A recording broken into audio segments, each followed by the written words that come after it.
Hey, what's going on YouTube? Mike here from Team VRY, and today we are back with another video on the Pixel 4a. Now, with the launch of this year's Pixel lineup, Google has once again established third place in the smartphone industry, especially with the camera and photography capabilities of their devices. This is of course made possible by a slick combination of hardware and software, which focuses on giving you the best photos possible at the press of a button. Now, speaking of hardware, the Pixel 4a interestingly enough comes with the same single camera sensor found on last year's Pixel 3a. There's no wide angle or telephoto lens here, but at an affordable price of just around $350, you'd have to understand that Google had to make some cutbacks. With that said, however, the Pixel 4a can still get you great photos, and as such, I'm going to share some of my experiences with the camera, as well as some of my favorite photos captured on this device. As a disclaimer though, there are some shots that my wife and I took in public places, and I can assure you that we were equipped with masks and hand sanitizers. Now let's get started. Now, one thing I've noticed most about the Pixel 4a is that images don't tend to be overly saturated, and colors are oftentimes balanced. I do like this as there is a more natural feel to images, and with good lighting you can get some really great looking shots.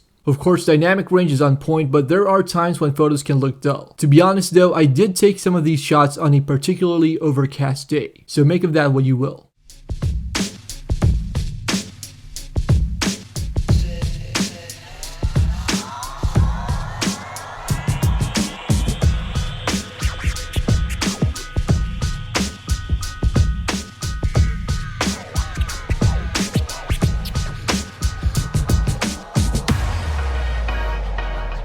Moving on, one thing that really stands out to me about the Pixel 4a is its portrait mode feature, which is something that I heavily use on the 3a and continue to do so with this phone. In general, portrait shots are really good whether on the front or rear cameras of the phone, and the Pixel 4a doesn't have much difficulty processing a bokeh effect with non-human subjects, which I do like. Now, there are times when the edge detection on subjects isn't all that good, and this can get disappointing at times. Although thankfully this doesn't happen too often compared to a lot of mid-range phones in the market which also offer portrait modes. In general, it's a great feature to have on the camera, and I'm glad to see it back on the 4a.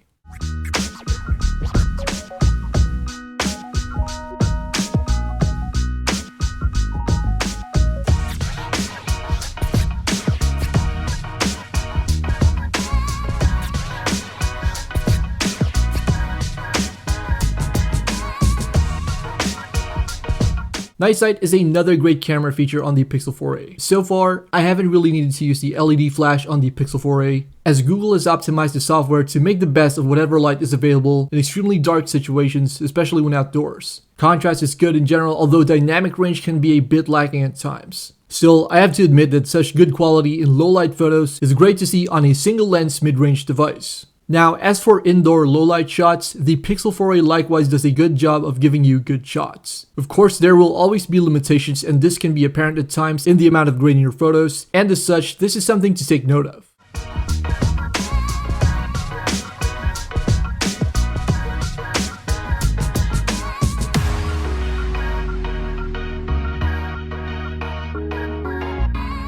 As far as videos on the Pixel 4a go, I will be honest and say that it could be better. There are times when the camera struggles to adapt to the exposure and contrast available in a clip, and the degree of lighting in your surroundings can determine how well your video ends up looking. One saving grace though is the impressive video stabilization on the Pixel 4a, which I do appreciate. Shooting a video while walking isn't much of a problem, as I do know that I will end up with good clips.